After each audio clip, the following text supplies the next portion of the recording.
पूर्ण भाव को जोड़ते हैं। कर्म है अनेक, लक्ष्य एक राष्ट्र का। ये महाकुंभ एकता का महायज्ञ है।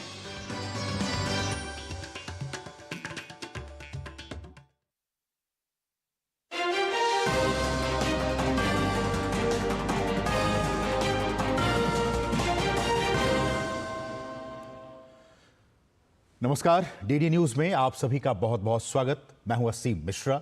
शुरुआत हेडलाइंस के साथ। प्रधानमंत्री का दिल्ली को 12,200 करोड़ से अधिक की परियोजनाओं का उपहार। साहिबाबाद और न्यू अशोकनगर के बीच नमो भारत कॉरिडोर का उद्घाटन। मेट्रो रेल परियोजनाओं का भी शुभारंभ और शिलान्यास।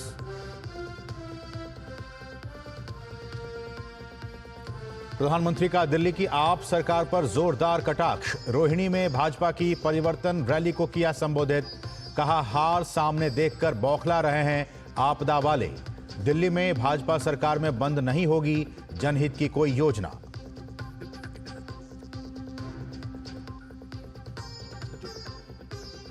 केजरीवाल के शीश महल पर फिर गरमाई राजनीति। रातों रात कई गुना लागत बढ़ने के खुलासे के बाद घिरी आप। पीएम ने साधा निशाना। कहा, महामारी के बीच शीश महल पर था इनका ध्यान।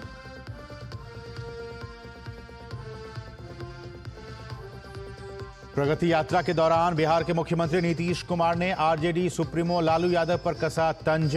लालू राबड़ी के शासन को बताया जंगल राज। कहा, इनके शासनकाल में समाज के किसी भी वर्ग के लिए नहीं हुआ काम।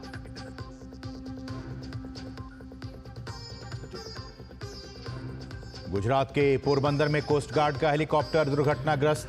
हादसे में तटरक्षक बल के 3 जवानों की गई जान। नियमित प्रशिक्षण उड़ान के दौरान हुआ हादसा।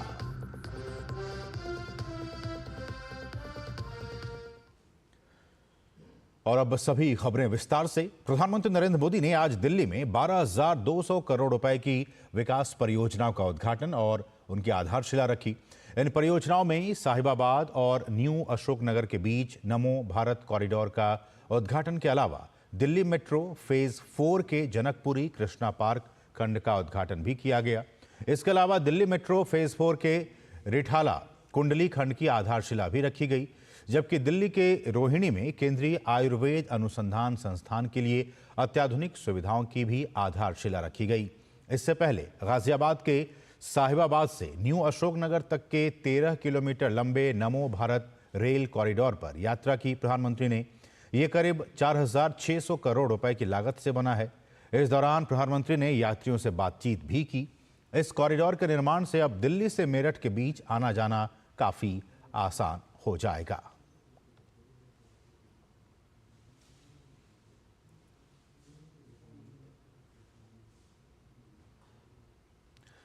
और प्रधानमंत्री नरेंद्र मोदी ने आज नमो भारत ट्रेन में बच्चों से बातचीत की। इसके साथ ही उन्होंने महिला ट्रेन चालकों से भी बातचीत की। कैसा रहा इन लोगों का प्रधानमंत्री के साथ अनुभव, इस पर खास बातचीत की हमारे सहयोगी गिरीश निशाना ने।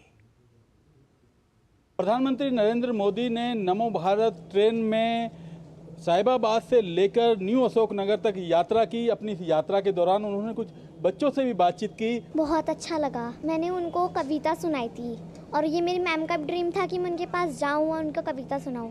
जब मैं अपने स्कूल में कविता सुनाती थी ना, तो वो बोलती थी कि मैं मोदी जी के पास जाऊँगी तो वो बहुत खुश होंगे। और उन्होंने मेरी स्पीच भी बहुत अच्छे से सुनी है, मतलब कविता बहुत अच्छे से सुनी है। कुछ युवाओं से भी बातचीत की और युवाओं ने उनको कलाकृतियाँ भी भेंट की थी। क्या कहेंगे आप? पहले शासनकाल में हमारा वो एक मकान था जो कभी रिपेयर वगैरह नहीं बना था, तो मोदी जी के शासनकाल में ही वो हमें नया घर मिला है, प्रधानमंत्री आवास विकास योजना से। तो आपने पीएम को बताया था ये जी बात? सर। तो क्या बोले? तो सर बोल रहे थे कि चलो लाभ मिल रहा है, अच्छी बात है। तो कहीं ना कहीं युवा तो काफ़ी उत्साहित हैं। इसके अलावा प्रधानमंत्री नरेंद्र मोदी ने महिला चालकों से भी बातचीत की। अब बात करते हैं। काफ़ी अच्छा लगा पीएम सर से बात करके, और सोचा नहीं था कि सर से कभी बात भी होगी, और मतलब एक्सप्रेस नहीं कर पा रहे कि कितना अच्छा लगा। उनसे बात करके बहुत अच्छा लगा। उन्होंने जिस तरह से बच्चों का उत्साहवर्धन किया, जैसे हम लोग का उत्साहवर्धन किया, वो बहुत ही प्रेरणादायक है और उनके जीवन से हमें बहुत ही इंस्पिरेशन भी मिलती है। जैसे वो देश हित में काम करते हैं तो हम भी वैसे ही देश हित में काम करना चाहते हैं। ये लाइफ का हमारा पहला अचीवमेंट है एंड जैसे कि हम ट्रेन ऑपरेटर हैं उनकी बदौलत ही हम यहाँ पे आज पहुँचे हैं। हमने नमो भारत चलाई है एंड काफ़ी बहुत अच्छा लगा। मुझे बहुत ही ज़्यादा प्राउड फील हो रहा है और सच में यहाँ पे जैसे वुमेन सबसे मोस्टली वुमेन यहाँ पे ट्रेन ड्राइव कर रही हैं और वुमेन को वो इतना ज़्यादा इंस्पायर करके गए हैं तो उसके लिए तो बहुत ही ज़्यादा अच्छा लगा है। आज मोदी जी से मिलकर बहुत ही इमेंस हैप्पीनेस बहुत ज़्यादा अंदर है और ये हमारे लिए और हमारी पूरी टीम के लिए बहुत ही गर्व की बात है। मुझे बहुत खुशी हो रही है, मतलब कभी लगा नहीं था कि उनसे मिलने का मौका मिलेगा मुझे मिला, मतलब मैं एक्सप्रेस नहीं कर पा रही। बहुत बहुत बहुत बहुत अच्छा लगा और सबसे बात करी उन्होंने, कभी लगा नहीं था कि उनसे बात कर पाएंगे हम। कहीं ना कहीं चाहे विद्यार्थी हों या ये महिला चालक हों, काफ़ी उत्साहित नज़र आ रही हैं। उत्साहित इसलिए नज़र आ रहे हैं क्योंकि प्रधानमंत्री नरेंद्र मोदी ने खुद इनसे आकर बातचीत की और इनके जीवन भर ये यादें बनी रहेंगी। कैमरामैन उत्तम सिंह के साथ गिरीश निशाना, डीडी न्यूज, दिल्ली। और उसके बाद रोहिणी के जापानी पार्क में प्रधानमंत्री ने एक जनसभा में दिल्ली की आम आदमी पार्टी को आपदा करार दिया। उन्होंने कहा कि बीते 10 साल में केंद्र की योजनाओं पर रोड़े अटकाने का काम दिल्ली की प्रदेश सरकार ने किया है। उन्होंने कहा कि दिल्ली के चप्पे चप्पे तक मेट्रो पहुंचाने और आधुनिक इलेक्ट्रिक बसें देने का काम केंद्र सरकार ने किया है, लेकिन आपदा वालों के पास विजन नहीं है, नीति और नीयत भी नहीं है। साथियों, राजनीति में नियत, निर्णय, नीति और निष्ठा, इनका बहुत महत्व होता है, लेकिन आपदा वालों की नियत और निष्ठा पर ही सबसे बड़ा सवाल है।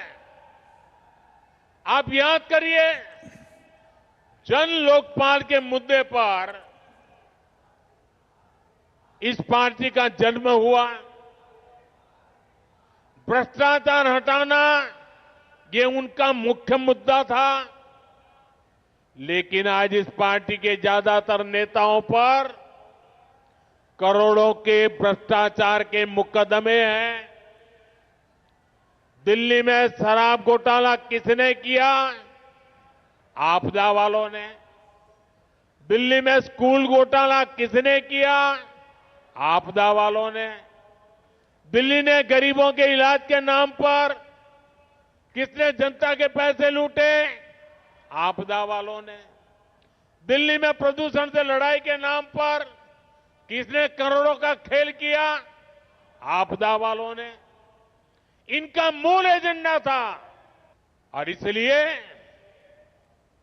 अनैतिकता के साथ कारनामे करने वाले लोग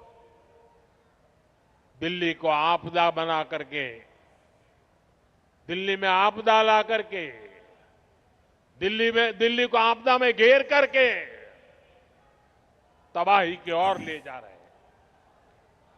लेकिन आज उनकी वो सारी बातें जो पार्टी के जन्म से पहले करते थे, सब कुछ धरा का धरा रह गया है।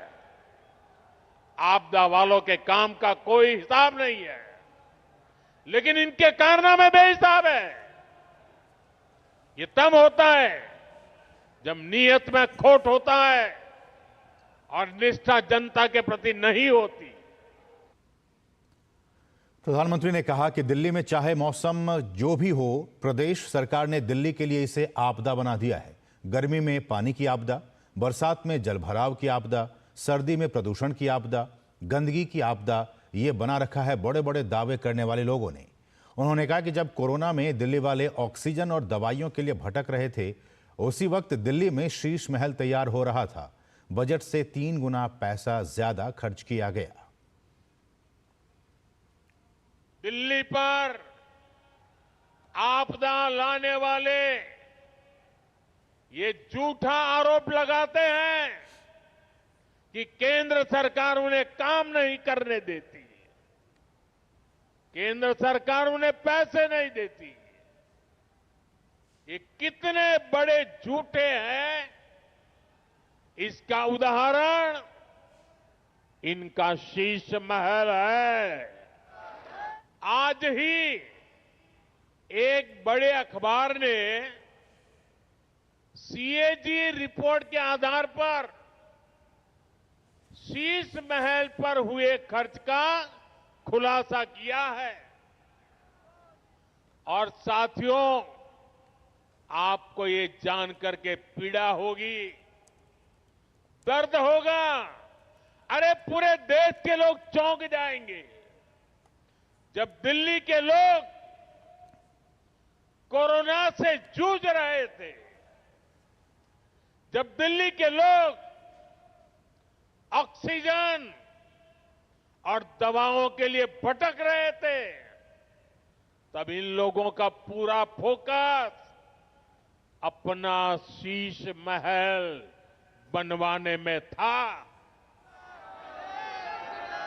इन्होंने शीश महल का भारी भरकम बजट बनाया। दिल्ली के पूर्व मुख्यमंत्री अरविंद केजरीवाल के कार्यकाल में तैयार शीश महल को लेकर राजनीति एक बार फिर गर्मा गई है। एक अंग्रेजी समाचार पत्र ने इस भवन के ऑडिट से जुड़ी रिपोर्ट प्रकाशित की है। रिपोर्ट में लागत कई गुना बढ़ने और ऐशो आराम पर करोड़ों रुपए खर्च करने का जिक्र है। मीडिया रिपोर्ट के मुताबिक सीएजी गिरीश चंद्र मुर्मू की तरफ से दिल्ली में केजरीवाल के मुख्यमंत्री रहते सीएम आवास को लेकर ऑडिट रिपोर्ट पर हस्ताक्षर भी किए गए हैं। रिपोर्ट में सीएम आवास पर तय लागत से 3 गुना अधिक रकम 33 करोड़ रुपए खर्च करने का जिक्र है। तत्कालीन मुख्यमंत्री अरविंद केजरीवाल के लिए रेनोवेट हुए आवास का काम लोक निर्माण विभाग द्वारा किया गया था। ऑडिट रिपोर्ट के मुताबिक शुरू में इस रेनोवेशन की लागत तकरीबन 8 करोड़ रुपए बताई गई थी, लेकिन बाद में 2020 में करीब 9 करोड़ रुपए का बजट आवंटित किया गया। लेकिन 2022 में जब इसे पूरा किया गया तो इसकी कुल लागत 33.5 करोड़ रुपए से भी ज्यादा थी। रिपोर्ट के मुताबिक 96 लाख रुपए के पर्दे, किचन इक्विपमेंट 39 लाख रुपए के, टीवी कंसोल के लिए 20 लाख रुपए से ज्यादा, ट्रेडमिल और जिम इक्विपमेंट के लिए 18.5 लाख रुपए से ज्यादा, रेशम की कारपेट के लिए 16 लाख रुपए से ज्यादा, मिनी बार के लिए लगभग 5 लाख रुपए, दीवारों के लिए संगमरमर के पत्थर के लिए 20 लाख रुपए आवंटित हुए थे।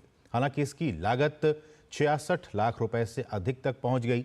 ऑडिट रिपोर्ट में मुख्यमंत्री के आवास से जुड़े स्टाफ ब्लॉक और कैंप कार्यालय के निर्माण के लिए भी तकरीबन 4 करोड़ रुपए खर्च हुए। और वहीं दिल्ली भाजपा प्रदेश अध्यक्ष वीरेंद्र सचदेवा ने पूर्व मुख्यमंत्री अरविंद केजरीवाल पर निशाना साधा है। उन्होंने कहा कि सीएम आवास को लेकर ऑडिट रिपोर्ट में तय लागत से 3 गुना से अधिक रकम लगभग 33 करोड़ रुपए खर्च करने का जिक्र है। अभी कुछ खर्चे ऐसे हैं जो छुपाए गए हैं। ये 70 से 80 करोड़ का मामला है जो केजरीवाल ने अपने ऐशो आराम के लिए दिल्ली की जनता के टैक्स का पैसा लूटकर लगाया है। दिल्ली में जो अरविंद केजरीवाल ने भ्रष्टाचार के पैसे से शीश महल बनाया है, अपनी अय्याशी पे जो पैसा खर्च किया है वो दिल्ली के जनता का टैक्स का पैसा था। आज जो ऑडिट रिपोर्ट आई है ये अभी पूरी नहीं है। 33 करोड़ की संभावना बताई गई है। अभी कुछ खर्चे ऐसे हैं जो छुपाए गए हैं और जैसे जैसे वो खुलासे होंगे ये 70 से 80 करोड़ का मामला है जो अरविंद केजरीवाल ने अपने ऐशो आराम के लिए दिल्ली के टैक्स पेयर का पैसा लूट के लगाया है।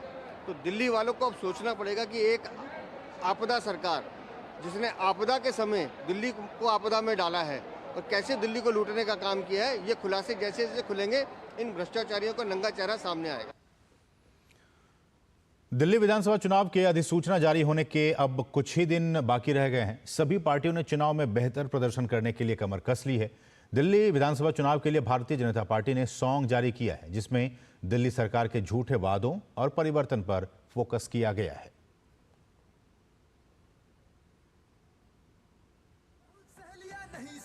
कर दो ये ऐलान, दंगे कचरा धुआं हटा के बदलो दिल्ली की पहचान, बदलो दिल्ली की पहचान।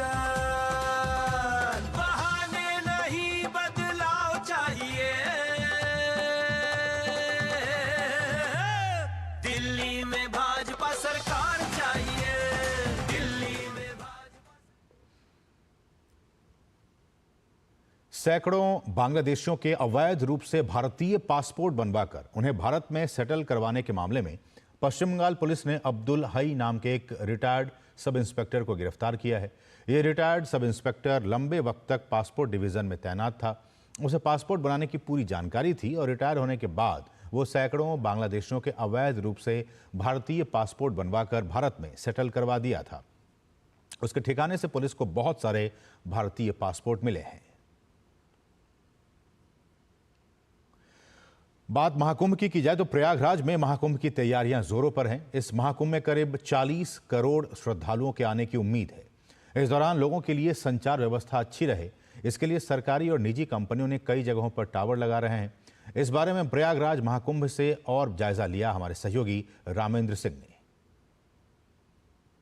महाकुंभ की तैयारियां केवल सरकार नहीं कर रही है, निजी कंपनियां भी कर रही हैं। जो निजी कंपनियां मोबाइल को नेटवर्क प्रोवाइड कराती हैं, उन कंपनियों ने यहाँ 128 टावर लगाए हैं और लगभग पूरे कुंभ के दौरान 30 करोड़ से अधिक लोगों को नेटवर्क सुविधा उपलब्ध कराएंगी। आप देखिए किस तरीके से टावर लगाए गए हैं और इसको इस तरह डिजाइन किया गया है कि कहीं भी खड़ा करके और पूरी सुविधा दी जा सके। हमारे साथ कुछ काम करने वाले लोग हैं, इनसे पूछते हैं कि क्या सुविधाएं हैं। हमारा 128 टावर लगा हुआ है यहाँ पे, जो समझे 30 करोड़ तक यहाँ पे हम जनता संख्या को मतलब इसको प्रोवाइड करवा सकते हैं। नेटवर्क है यहाँ करवा सकते हैं हम लोग। यहाँ पे 30 से 35 करोड़ तक का हमारा टारगेट है, सबको हम नेटवर्क प्रोवाइड करवा दें। ये हमारा जो है रनिंग वाला टावर है, हम जिससे इसको इंस्टॉल करके कहीं इंस्टॉल करके इसको हम लोग रन करके इसमें जो भी जियो का, अपना वोडाफोन का और अपना VI का भी लग जाएगा और BSNL का भी लग जाएगा और एयरटेल का भी लग जाएगा। आप जब आएँ तो नेटवर्क के सहारे, आप मोबाइल के सहारे अपने घर से जुड़े रहें, अपने प्रियजनों से जुड़े रहे हैं। कोई सुख या दुख की खबर हो तो आप उन तक पहुंचा सकें। प्रयास करिए कि सुख की ही खबर यहां से जाए। महाकुंभ इस तरीके से बनाया गया है, इस तरह से व्यवस्था दी गई है कि खुशी से आएँ और खुशी से अपने घर जाएं। ये व्यवस्था प्रयास किया गया है कि दी जाए। कैमरामैन विवेक कश्यप के साथ रामेंद्र सिंह, DD न्यूज, प्रयागराज महाकुंभ। और यहाँ रुके एक बहुत ही छोटे से ब्रेक के लिए। आप देखते रहिए DD न्यूज। आज सुनो, खाने में कोई स्वाद नहीं है। अरे किफायती लाल, सस्ते वाले दाल मसाले, स्वाद हुआ बेकार, एकदम बकवास। इधर कीमती लाल को देखो, खाना बना कमाल। MDH की हल्दी मिर्ची धनिया करे कमाल। ये रंग दे, ये खुशबू दे, ये तीखा, ये कम पड़े। समझे किफायती लाल, क्या निराला MDH मसाला। दीदी नौकरी लग गई। अरे वाह, बधाई हो। तो अब तो ढेर सारी शॉपिंग। हाँ दी, नया मोबाइल। अरे रुको शहजादे, सैलरी से पहले खर्चे। इंस्टेंट लोन भी तो मिलता है। पहले बजट बनाना सीखो, फिर खर्च करो। पर दी, देखो, कमाई का एक हिस्सा हमेशा बचाना चाहिए, लेकिन पार्टी देने से नहीं बचोगे तुम। हाँ दी, पार्टी मेरी, बजट तुम्हारा। अच्छा। RBI कहता है, सही वित्तीय बर्ताव करे आपका बचाव।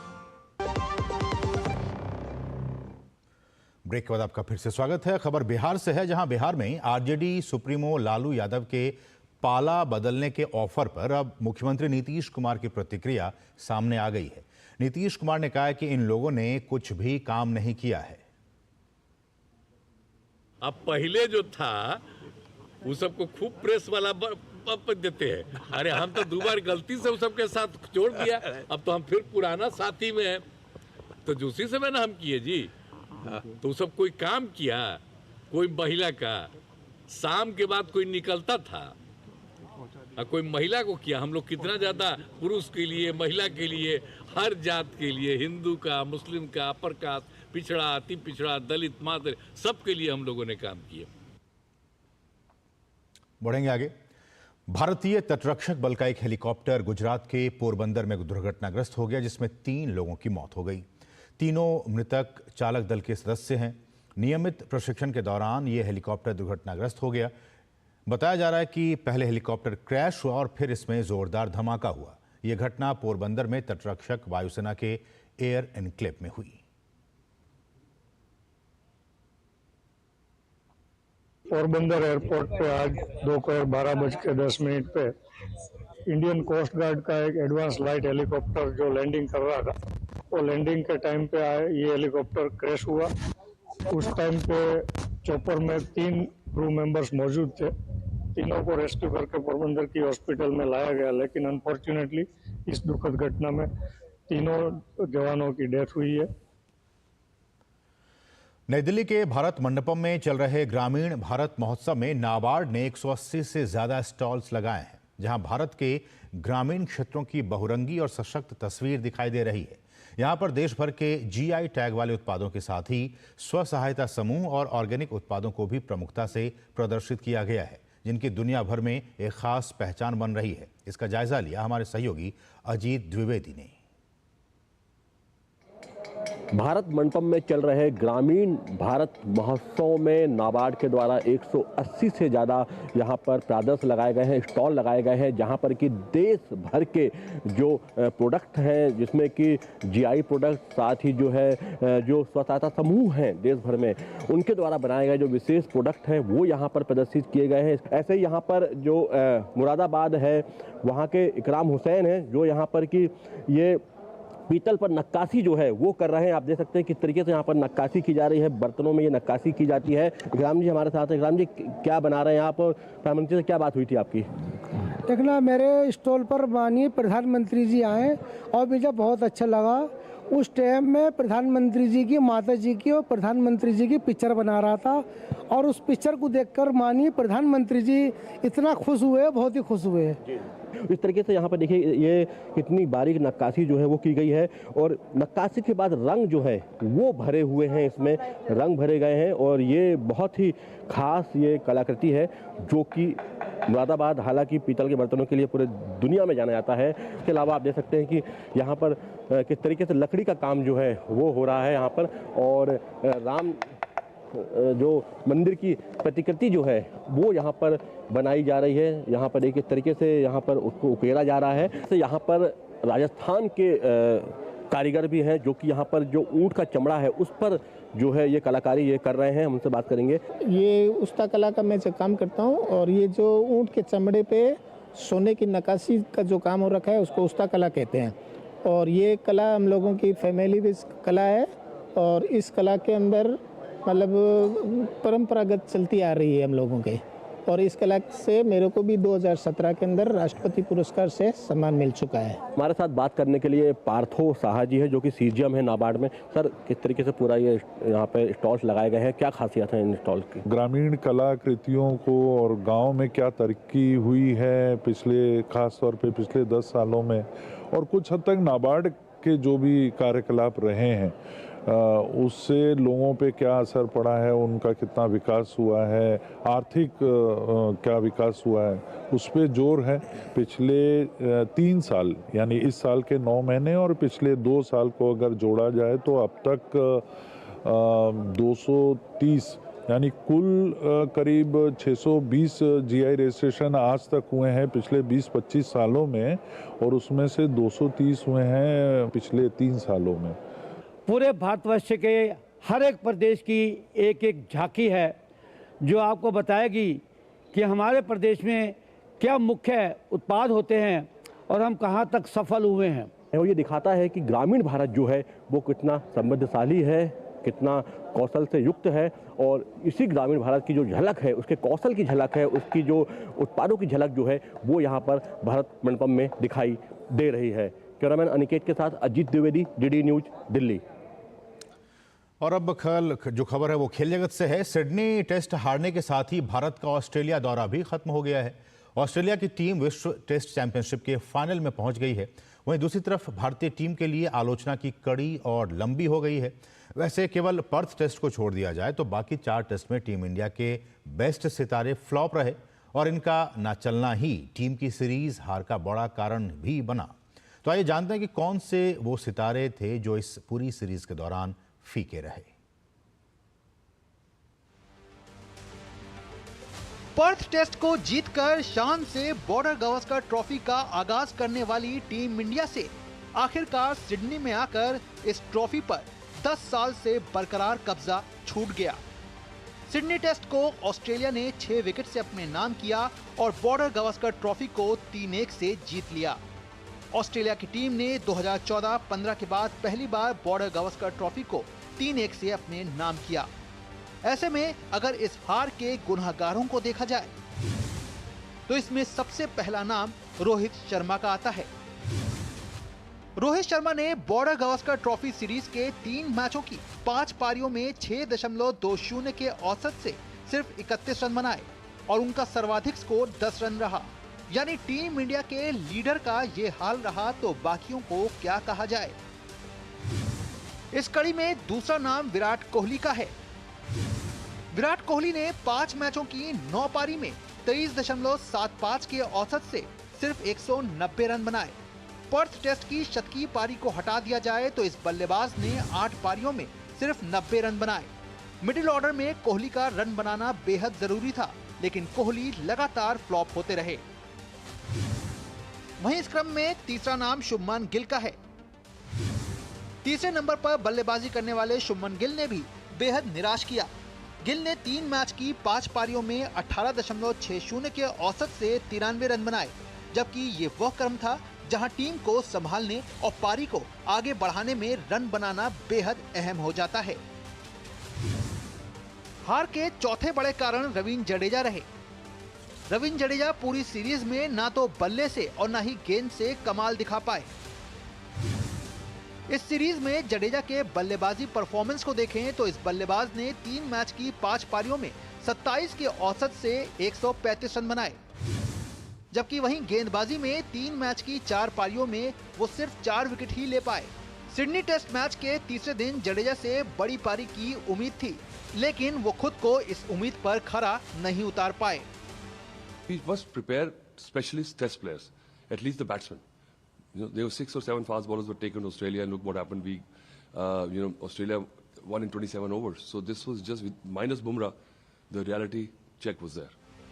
भारतीय टीम का इस सीरीज में कितना लचर प्रदर्शन रहा, इसका अंदाजा इसी बात से लगाया जा सकता है कि टीम कुल 7 बार इस सीरीज में 200 के आंकड़े के अंदर सिमट गई, जो कि किसी सीरीज में 200 से कम में ऑल आउट होने के मामले में संयुक्त तौर पर सर्वाधिक आंकड़ा है। तो जाहिर तौर पर इन बड़े नामों को अब अपने इस खराब प्रदर्शन का जवाब अपने बल्ले से ही देना होगा। लेकिन बात केवल यहीं पर खत्म नहीं होती, बल्कि इस पूरी सीरीज के दौरान टीम इंडिया की रणनीतियां भी पूरी तरह से विफल साबित हुई, जिसके लिए अब कहीं ना कहीं सवाल के घेरे में टीम मैनेजमेंट भी है। कैमरामैन आशीष के साथ मैं गौरव कुमार, डीडी न्यूज, दिल्ली। बढ़ेंगे आगे। भारतीय नौसेना का नवीनतम स्टील्थ फ्रिगेट INS तुशील 3 जनवरी को सेनेगल के डकार बंदरगाह पर पहुंच गया। ये यात्रा सेनेगल और भारत की नौसेनाओं के बीच संबंधों को और मजबूत करेगी। कैप्टन पीटर वर्गीस की कमान में सेनेगल पहुंचा INS तुशील विभिन्न सैन्य और सामाजिक कार्यक्रमों में शामिल होगा। इसमें वरिष्ठ सैन्य और सरकारी अधिकारियों के साथ बातचीत और जहाज के अत्याधुनिक स्वदेशी हथियारों, सेंसर और उपकरणों का प्रदर्शन भी शामिल है। इस अभ्यास का उद्देश्य दोनों देशों की नौसेना के बीच क्षेत्रीय सुरक्षा को बढ़ाने और अंतर संचालन को बढ़ावा देते हुए समुद्री सहयोग को मजबूत करना है। तो इस खबर के साथ इस बुलेटिन में बस इतना ही। मुझे और हमारी पूरी टीम को दीजिए अनुमति। नमस्कार।